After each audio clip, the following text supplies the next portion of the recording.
tardes a todos y todas. ¿Cómo están? Espero que muy bien. Bienvenidos y bienvenidas a esta sesión para hablar de ciberseguridad. En este webinar que tiene como nombre Ciberseguridad, lo que debes saber para evitar caer en los fraudes, que además organiza Sura Asset Management Chile con AFP Capital. Estamos desde las oficinas de Sura aquí en Santiago, pero ustedes están conectados de distintas regiones, en sus casas, en sus oficinas. Bueno, la idea es que podamos aprender hoy día, tomar conciencia y lo más importante es prevenir este tipo de ataques que a cualquiera de nosotros nos pueden afectar. Y sobre todo lo que está pasando en el mundo. Chile y también distintos países del globo están siendo afectados por múltiples ataques de ciberseguridad, las empresas, ¿no? Nuestras redes sociales, nuestras cuentas bancarias, y tenemos que tomar resguardos porque cada vez más se está como profesionalizando el hackeo y Chile recibe ciberataques, pero también desde Chile pueden llegar hackers a otros países. ¿Cómo podemos entender sobre este tema? ¿Cómo son algunos tips para prevenir este tipo de delitos? ¿Cuáles son los tipos de delitos o los que tenemos que estar como atentos? Algunos mensajes de texto que nos llegan desde los bancos, pero los bancos nunca te van a mandar un mensaje de texto. O el WhatsApp, ¿no? A veces nos llegan estos links y curiosamente los pinchamos y nos llevan a un sitio malicioso. Las redes sociales, donde entregamos muchísimos datos personales y que quedan para siempre en la web. Todo eso tenemos que tener cuidado para no ser víctimas de estos ataques. Y hoy día queremos conversar mucho más desde este tema que es complejo, es técnico, pero muy interesante. Y tenemos un tremendo entrevistado hoy día, a quien les quiero presentar, Pedro Huichalaf, abogado y magíster en Derecho Informático, con una amplia experiencia en la regulación del mercado de las telecomunicaciones, además de las nuevas tecnologías, de la ciberseguridad. Actualmente él es investigador y docente del Centro de Investigación en Ciberseguridad de la Universidad Mayor y, bueno, me imagino que ustedes lo recuerdan porque fue ex subsecretario de Telecomunicaciones de la Subtel en el gobierno de la presidenta Michelle Bachelet en el año 2014. ¿Cómo estás, Pedro? Muy bienvenido. Muchas gracias, Andrea, por la invitación. Y tal como tú mencionas, estos temas, si lo pensamos en redes sociales, es trend topic. Es decir, ciberseguridad hoy día es una referencia, es una necesidad, es un espacio y estamos hablando justamente de una cultura en ciberseguridad, así que muy agradecido por la invitación para poder hablar de este tema. No, y además que en nuestro país se han visto afectadas muchísimas empresas, ¿no? Desde bancos, ¿no? Desde centros hospitalarios, donde tenemos datos privados, tenemos datos personales que son muy delicados y que se ven vulnerables, ¿no? Donde pueden desde, no sé, comprar algo con nuestra tarjeta de crédito, acceder a nuestro historial clínico, etcétera. Y como tú decías también, ¿no? Acá se está profesionalizando el tema y muchas de las empresas necesitan tener a expertos en ciberseguridad para evitar este tipo de fraudes. Pero sí, quiero comenzar como con la pregunta general, porque además tú nos vas a ir dando como una charla magistral. ¿Qué es la ciberseguridad para quienes no saben? Sí, bueno, en términos muy generales nosotros entendemos que hoy día el valor intangible más valioso es tanto de las personas, empresas, instituciones públicas, son los datos, la información. Por eso la ciberseguridad o la seguridad informática más bien es una práctica que consiste en proteger y recuperar estas redes, estos dispositivos, los programas que se conectan y que podrían ser objeto de un ataque, de una brecha de ciberseguridad, de una amenaza digital y que podría hacer que personas, terceros, puedan acceder a esta información en forma obviamente no autorizada y obviamente es un tema transversal que está permeando a la sociedad y obviamente a las relaciones entre personas debido a la tecnología. Bueno, de hecho, desde nuestro dispositivo móvil, el celular, nuestro computador, nuestro tablet, o sea, todo está de alguna forma vulnerable, por eso muchas personas acuden a comprar estos como protectores de malware, de virus y por otra parte también tener toda esta prevención a través de la educación y lo otro es que como las empresas también se pueden ver afectadas ya en una forma mucho más técnica y masiva. Pero vamos viendo tu presentación porque acá tú tienes, por ejemplo, las aplicaciones más usadas en celulares del año 2020 y que también sí pueden estar expuestas. Sí, mira, quiero mostrarte un par de láminas sobre aplicaciones porque muestra la tendencia, es decir, la sociedad cambia con la tecnología.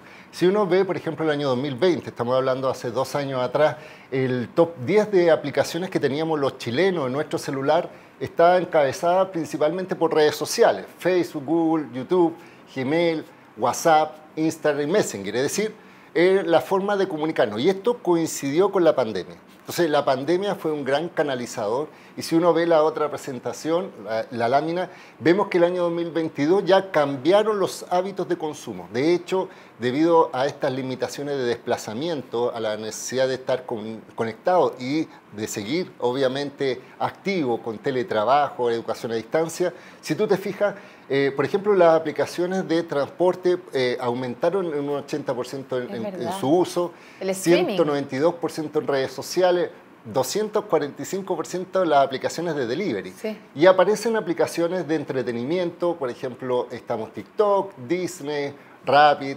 juegos, Telegram y otras aplicaciones que demuestran obviamente que la gente está cambiando sus hábitos y eso es muy relevante porque los delincuentes también tienen una lógica de cambiar la forma de atacar. Es que al final la pandemia aceleró el proceso de digitalización desde el teletrabajo, la teleeducación, esta forma de comunicarnos con el encierro, ¿no? La forma como consumíamos contenido. O sea, de hecho hasta toda la industria cinematográfica está en crisis porque Netflix, Disney, Amazon Prime y todo eso derribaron claramente la presencialidad. Sí. Y esto incide entonces a que los hackers o los expertos vean ahí como un nicho específico de ataque. Sí, bueno, en términos concretos, los delincuentes informáticos, porque los hackers a veces, hay hackers éticos y que son aquellos que ayudan, pero también están los delincuentes informáticos, están realizando ciberataques. Si uno muestra la presentación, por ejemplo, ve, primero, hoy día tenemos, como tú dices, que nuestra vida diaria están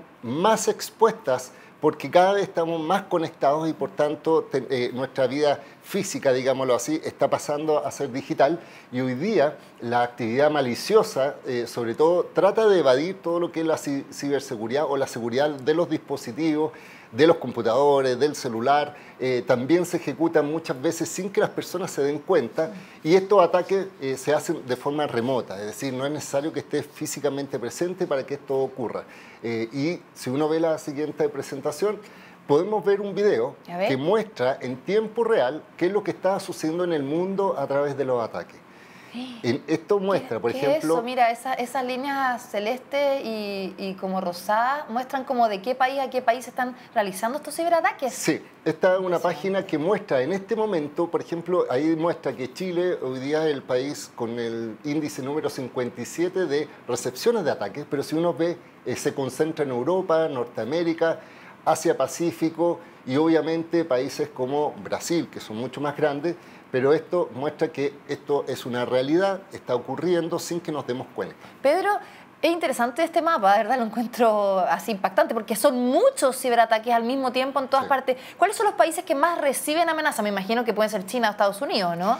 Sí, bueno, por un tema geopolítico, hoy día los países con mayor desarrollo son Estados Unidos, Rusia, China y Europa. Sin embargo, nuestros países son plataformas de ataque. Muchas veces los computadores que son infectados no son usados para robar información, sino para utilizarlo. Pero si uno habla, por ejemplo, de las tendencias que tenemos el año 2022, estábamos mencionando de que estas tendencias de este año se mencionaban a principio de año, se decían mucho ojo con el tema de infiltraciones de los datos, por ejemplo, de las credenciales, de los videos falsos, de las noticias falsas. Tú como periodista sabes muy bien sobre la fake news y que afectó muchos procesos políticos incluso dentro de nuestro país y obviamente todo este desarrollo se mencionó como preventivo. En la otra lámina nosotros vemos, por ejemplo, qué es lo que ocurrió en la realidad, es decir, cómo esta tendencia se vio reflejada. Si vemos algunos ejemplos, tenemos el Ministerio de Justicia que fue hackeado y mucha información fue extraída. El CERNAC fue una plataforma que fue vulnerada del gobierno. También el Poder Judicial, es decir, que tiene monopolio, fueron hackeados por tener un computador con Windows 7. Banco Estado, ¿te acuerdas también? El Banco Estado. Pero esta es de este año. Imagínate lo que ocurrió también con el Estado Mayor Conjunto y lamentablemente para la ciencia, la paralización del Observatorio ALMA por un ciberataque. Entonces, ¿qué es lo que nos muestra hoy día estos ejemplos? Que las tendencias están siendo reflejadas y esto no afecta tan solo a las empresas, a las personas particulares, sino que al gobierno y afecta obviamente la calidad de vida de las personas. Pedro, Pero desde Chile no se hacen tantos ciberataques hacia otros países, o sea, más que todo nosotros recibimos porque no hay como tanto desarrollo tecnológico en comparación con otros países, ¿o por qué? Mira, lo que pasa es que en definitiva, si uno ve también las amenazas informáticas requieren un chasis o plataforma, y Chile es uno de los países mejor conectados de Latinoamérica, pero nos falta capital humano.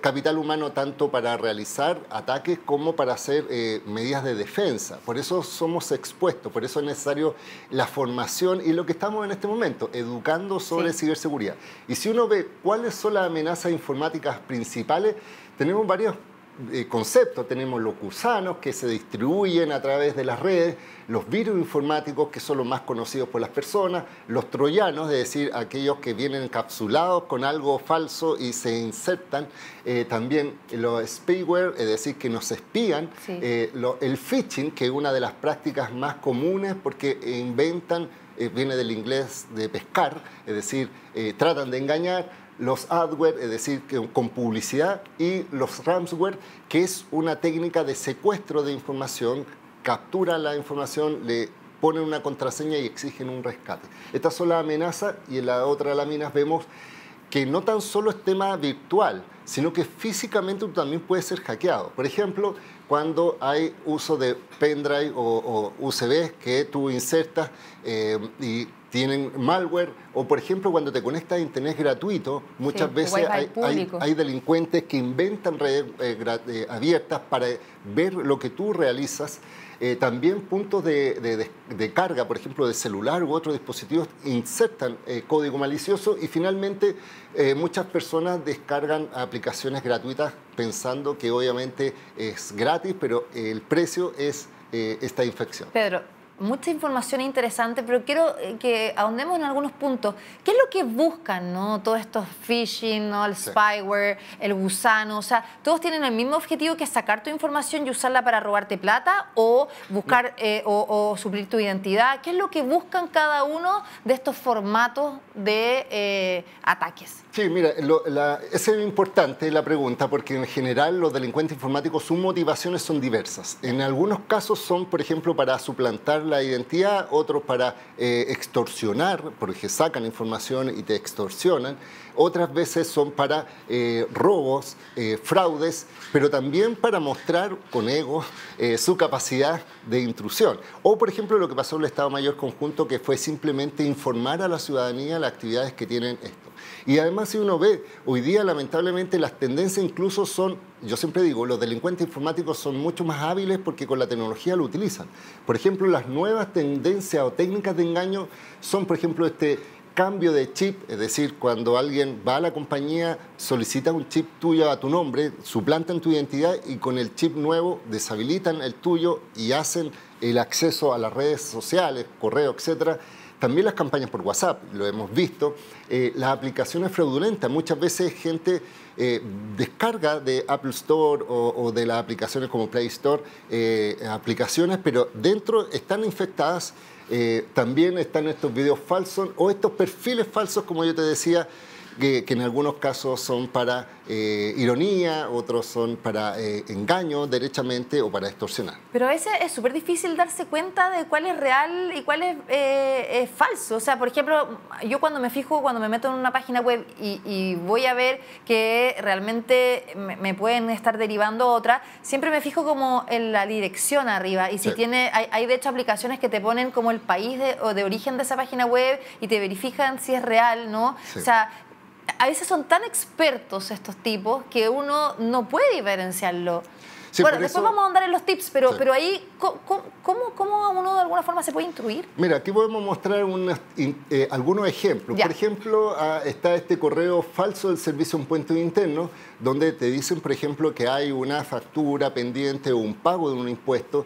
Y lo primero que uno tiene que mirar, como tú mencionas, es si el remitente es legítimo o no, es decir, quién manda el correo. Muchas veces son correos evidentemente falsos, u otras veces cambian el correo. Por ejemplo, en vez de es SI.cl, coloca SIL.cl. Entonces uno hace una combinación. Hay que estar atento. Atento. También está cuando tú, antes de hacer clic sobre el archivo, por ejemplo, tú puedes ver la dirección hacia dónde va ese archivo y te das cuenta que también no es oficial y por tanto esto no corresponde.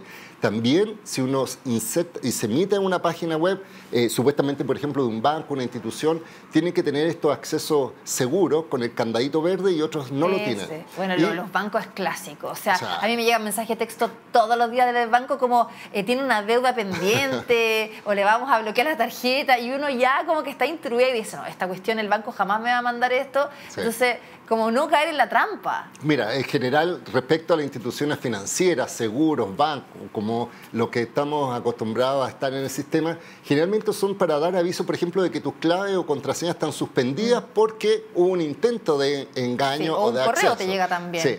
Estos son, por ejemplo, tus superclaves, tus digipass, depende del sistema. En el siguiente ejemplo nosotros mostramos, por ejemplo, también otros casos, como por ejemplo que tu dispositivo o supuestos beneficios.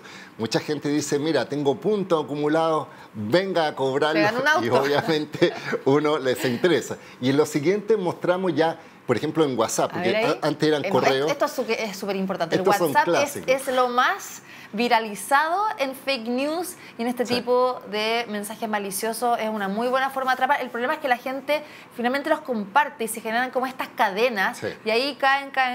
Sí, y también, ojo, los SMS hoy día están adquiriendo cada vez más popularidad y de hecho, por ejemplo, vemos algunos mensajes de texto como por ejemplo del banco donde dice, estimado cliente, por motivos de ciberseguridad, actualice su clave. En otros, por ejemplo, para tratar de captar tu perfil de WhatsApp, para robarte tus credenciales, te mandan un código de recuperación y te dicen, mira, me equivoqué, dame el código de recuperación porque era para mí, no para ti.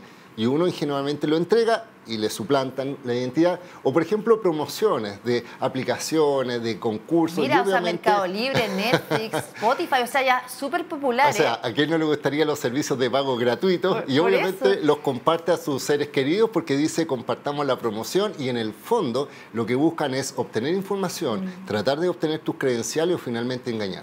Y ahí a mí me ha llamado la atención como muchas redes sociales también se están protegiendo. Por ejemplo, para entrar a Facebook ahora te piden muchísimos pasos para entrar y te avisan cuando hay una entrada como sospechosa, lo mismo que el Gmail. Entonces, también todas estas grandes empresas han tenido que tomar medidas para evitar estos fraudes que ocurren todo el tiempo. O sea, o alguien trató de entrar, es su celular y uno dice sí, no, y ahí claramente ya puedes cambiar la clave inmediatamente. Que eso después vamos a decir cómo poner una buena clave para que no te la... Sí, mira, la responsabilidad es de ambos, es decir, de la empresa que te prestan servicio para identificar tu identidad virtual, pero también del usuario. Por eso vamos a dar algunas recomendaciones para evitar ser víctima de fraude. Pedro, pero hay una duda que me imagino que también se está preguntando. ¿Cuál es la diferencia de un hacker y de un ciberatacante? O sea, tú dijiste que no es lo mismo, o sea, ¿no tienen los mismos intereses ni las mismas capacidades? No, lo que pasa es que en hacker en general, en el término más técnico, son las personas que tienen conocimientos en informática y avanzada. Y tenemos los hackers, en este caso los hackers éticos, que son aquellos que teniendo conocimiento, buscan ayudarte en prevenir esto, en avisar a la empresa, y tenemos los hackers, en este caso delincuentes informáticos, que cometen delitos, es decir, acceso no autorizado. Por eso mencionábamos que dentro de esto, para evitar ser víctima de fraude, tenemos que, en primer caso, revisar, como yo decía, quién te manda el mensaje, si eres un contacto conocido o no. Mantener respaldo de información es súper importante. Incluso lo que tenemos en el celular, personas a pie, tienen que guardar la información. Hay algunos en la nube, otros en disco, etcétera. Tenemos que verificar la información de la fuente oficial. Si nosotros recibimos, por ejemplo, información de un banco, antes de hacer clic, preguntemos al banco si es real o no ese tipo de información. No hacer clic en cualquier lado, esto es clásico. No, y yo creo que ustedes conocen, o les ha pasado, mucha gente que ha sido víctima. Mi tía hace una semana también pinchó en el banco y le robaron 3,5 millones de pesos, imagínate. Ahí hay que contratar un seguro mejor para prevenir. Sí, bueno, hay regulación que establece alguna garantía en temas bancarios, pero en términos concretos, lamentablemente, como es difícil de identificar al delincuente informático, muchas veces las investigaciones no son fructíferas en el resultado.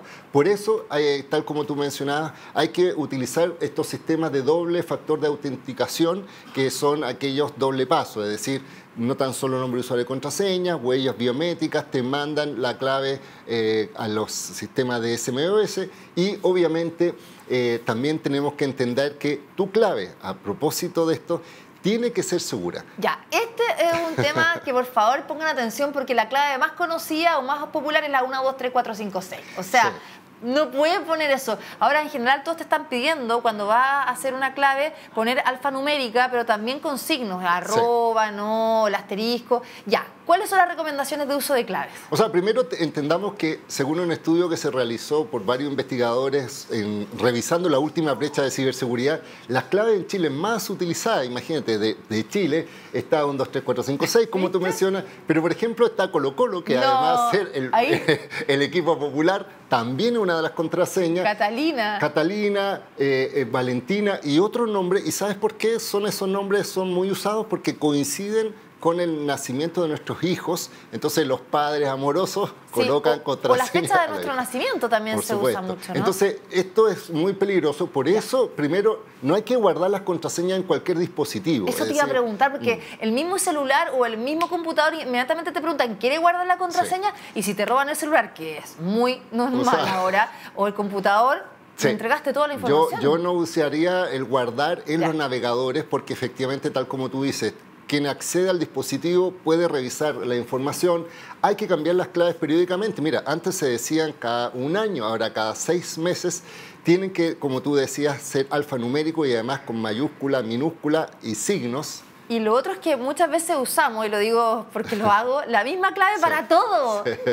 Ese es uno de los grandes problemas. Por eso, en general, si detectan una contraseña, los delincuentes van a intentar aplicarlo en distintos servicios y van a ver que está utilizando la misma. Por tanto, no hay que tampoco pegarlo en papelito. Yo he visto adultos mayores que le colocan detrás del celular las contraseñas porque se le olvidan. Y obviamente no entregarlo a terceros, sobre todo, por ejemplo, credenciales como la clave única, porque ese tipo de claves te permiten interactuar con el Estado en distintos servicios. Entonces, uno le entrega, por ejemplo, al contador para el servicio de impuesto interno, pero también puede servir para el Poder Judicial, para Tesorería, para el tema de pase movilidad, cuando existía. Así que hay que tener las claves seguras, como te decía, al menos 8 dígitos y obviamente tratar de tener un gestor de contraseñas para que, si tu memoria es frágil, tener centralizadas. Eso pasa, que también entre tanta contraseña uno después ahí como que le trata de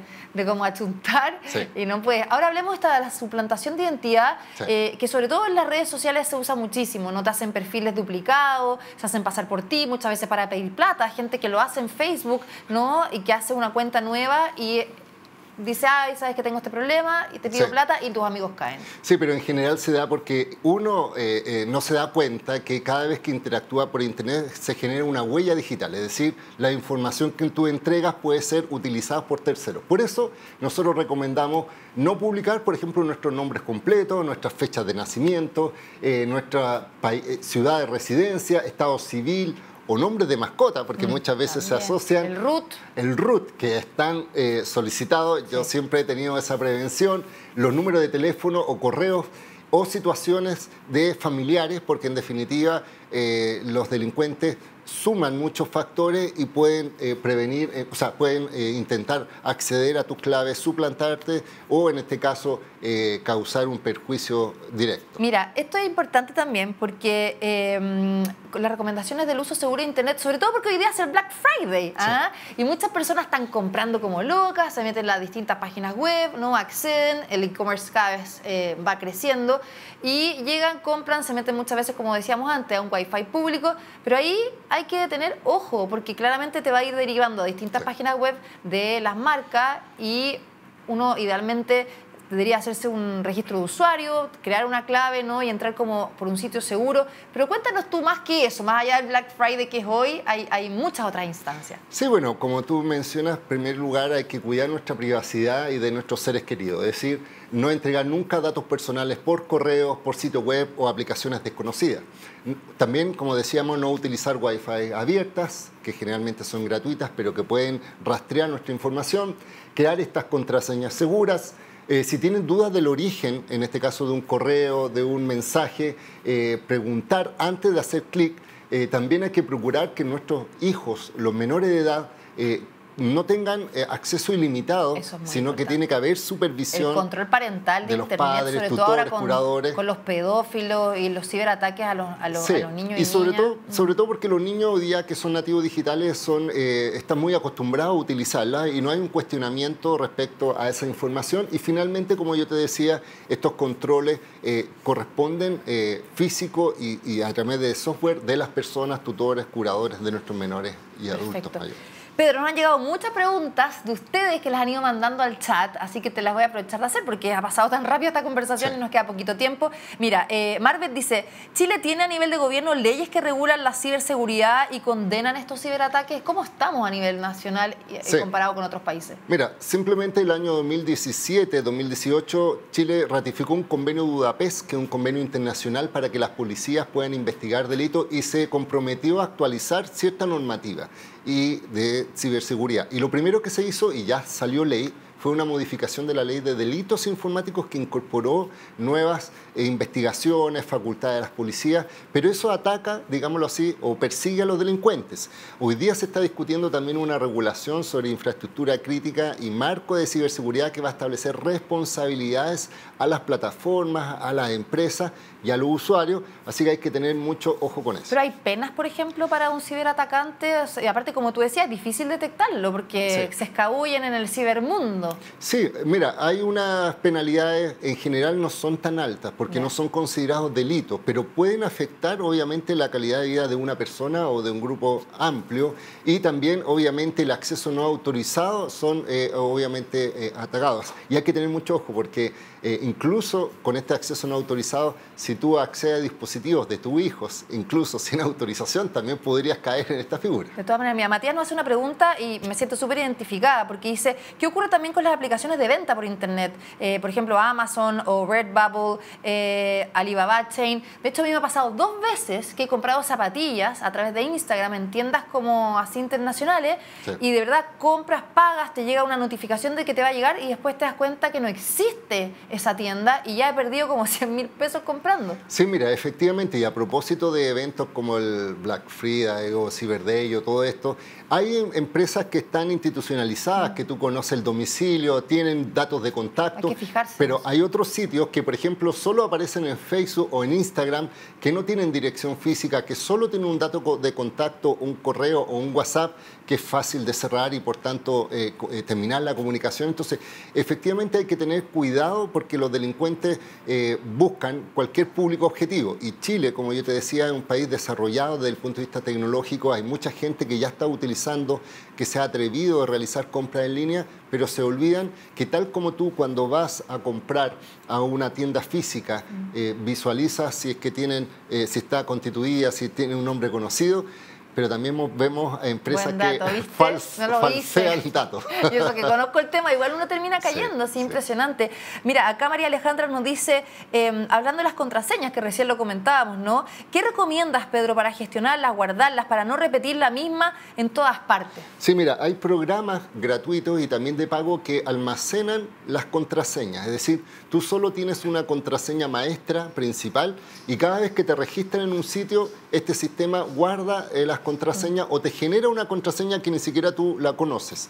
Estas aplicaciones son bastante robustas, son seguras, hay que ver también de dónde descargarlas, pero en general son multiplataformas, así que mi recomendación para evitar utilizar la misma o para no olvidarse, utilizar gestores de correos que existen en el mercado, digamos. Perfecto. Es bueno, por ejemplo, acá también pregunta Gonzalo, para proteger el robo de información en nuestro smartphone, tener un antivirus o alguna aplicación que nos recomiendes para protegernos en nuestros distintos dispositivos.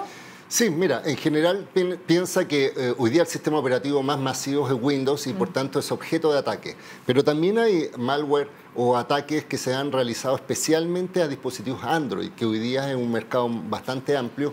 Y en general, ojo, cuando uno ¿cómo puede saber que el dispositivo está infectado? Cuando, por ejemplo, aparece mucha publicidad en distintos sitios. En general, lo que hace es que uno baja una aplicación, generalmente busca gratuitos. No soy de la idea de descargar esta de optimización o antivirus gratuito. Lo ideal es tener una licencia y va a revisar y te va a detectar que hay programas que obviamente si tú los bajas de los repositorios oficiales o muchas veces los bajan de fuentes desconocidas. De hecho, tú tienes que autorizar para instalarlo y la tentación es más grande y ahí es donde está el problema. Mira, esta última pregunta que la hace Sandra y que es como dos en una. ¿Cuál es la aplicación o red social más insegura? Y por otra parte, asociado a LinkedIn, bueno, y también las redes sociales tenemos todos nuestros datos de acceso público. ¿Cómo privatizamos nuestros datos? ¿Cuántos datos entregamos también nosotros, ¿no? Tú lo mencionabas, pero hablando de las apps, la que tú crees que es más insegura y cómo también tener un cuidado. Sí, mira, lo que pasa es que este es un tema no de fácil resolución, porque en general hay que ver qué tipo de mirada tienes. Es decir, por ejemplo, las más grandes plataformas, las que están invirtiendo más en ciberseguridad es, por ejemplo, Facebook, Instagram, WhatsApp, que son del mismo consorcio. Pero, por ejemplo, si uno piensa, TikTok es cuestionado porque también tiene un origen asiático, digámoslo así, y mucha información puede ser transferida sin tu autorización a otros mercados. También habían algunas aplicaciones donde, por ejemplo, hacían la prueba de cómo te verías tú en 30 años más, por ejemplo. Sí, todas esas de Facebook, o sea, que al final terminabas cayendo Entonces, hay desarrolladores que utilizan esa información. Entonces, la inseguridad es que tu información es entregada a terceros y eres categorizado. Y finalmente tenemos otras aplicaciones que ya es más evolucionado y hay un gran problema porque son aplicaciones que capturan tus imágenes de redes sociales y hacen base de datos y venden productos con eso. Entonces, tú puedes tener toda la seguridad, pero ya por el hecho de tener tu imagen en un perfil público, estás contribuyendo para que otro se lucre o te pueda perjudicar, discriminar, sin que tú te des cuenta. O sea, al final yo creo que nosotros somos los que tenemos que autorregularnos en la información que entregamos. Publicamos fotos todo el tiempo, en todas las redes sociales, en nuestros estados anímicos, publicamos fotos de nuestros hijos. O sea, seamos conscientes de qué y cuánta información entregamos a la red. Pedro, la última pregunta, ¿dónde denunciar un ciberataque? Sí. ¿Cómo se hace aquí? Bueno, mira, en términos generales, si uno tiene una afectación de una cuenta, te roba los credenciales, primero la plataforma quiere secuestrar tu información. Por ejemplo, imagínate que te roban tu WhatsApp, tu Face, tu cuenta, tú tienes canales privados. Pero también se hace la investigación en las policías de investigación o carabineros como delito informático. Pero yo quiero hacer la última recomendación, y esto es muy importante, sobre todo que un público objetivo de los delincuentes informáticos son los adultos mayores, porque tienen menos conocimiento en tecnología, que lo usan para fines muy específicos, y simplemente mencionarles que tal como nuestros padres nos dijeron a nosotros que no habláramos con desconocidos en las calles, ahora nosotros tenemos que decirle a nuestros padres no haga clic en cualquier enlace, dude de la información y no comparta información falsa. Oye, qué buena recomendación, Pedro Huichalaf. De verdad, muy interesante esta conversación. Ojalá a ustedes les haya servido, hayan aprendido. Y acá lo importante es educar para prevenir ser atacados por estos oportunistas que son los ciberatacantes. Así que yo les quiero agradecer por la sintonía. No alcanzamos a hacer todas las preguntas, nos llegaron un montón, pasó tan rápido. En nombre de Sur Asset Management y también de AFP Capital, ha sido muy grato estar hoy día contigo, Pedro. Gracias por acompañarnos. Bueno, yo también, ni siquiera me presenté. Bueno, yo soy Andrea Ovaí, periodista especializada en ciencia y tecnología, que trabajo en varios medios de comunicación, así que nunca es tarde para aprender, porque yo también he sido víctima de estos ciberataques, ¿viste? Así que eso. Muchas gracias entonces, que tengan un excelente día, un excelente fin de semana y nos reencontramos en una próxima. Que estés bien, Pedro. Muchas gracias, hasta luego.